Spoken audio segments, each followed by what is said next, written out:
Yo, what is going on, guys? It's your boy SickBricks back again with another LEGO video for you all, and this time I recreated one of the most iconic scenes from a borderline Halloween/Christmas movie ever.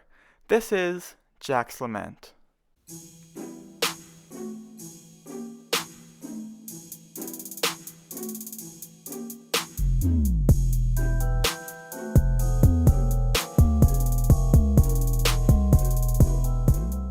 Now, before I get any further, I do want to mention this is part of an awesome collab where it's similar to an advent calendar in that each day leading up to Christmas is a new build. Now, I highly suggest you go and check out all of the other creators in this challenge and their videos. All of those will be in the links in the description.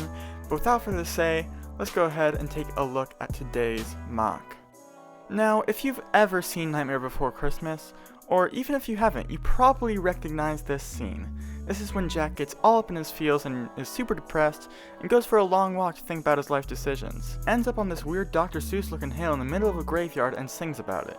Isn't that relatable? Starting to take a look at the actual MOC itself, we've got this nice, snowy, freeform base around the entire perimeter of it, just because this scene is extra Halloweeny and after all, it is Christmas. Moving up from that is the actual graveyard, which is surrounded by this wrought iron fence. Looks pretty menacing with all the spikes and chains around it. On the front right of the build, there's this little gargoyle statue. Why a gargoyle is in a graveyard, I'm not sure. Maybe someone wanted a demonic creature as their headstone, but anyway, it's there. Scattered around the graveyard are some pumpkins to give it that really spooky vibe, but let's not forget this is a Christmas MOC. Right down in the center of this is this worn and dilapidated path, which leads straight to the gate. In the rear corner of the build is a gravestone and some grass just to spice things up a little bit and to add that little splash of color. There's also a big transparent rod that holds up the moon, which I used this large disc for. And now for the main attraction, the curly hill. This is probably the most instantly recognizable part of the build, but honestly there's not too much to say about it.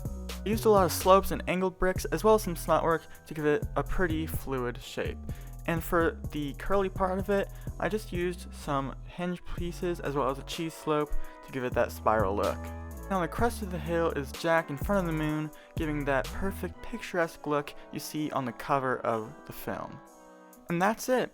Once again, I want to encourage you all to go check out all the other videos in this collaboration. There are some truly amazing builds in here. And if you enjoyed this video, please consider subscribing. And of course, until next time, keep bricking.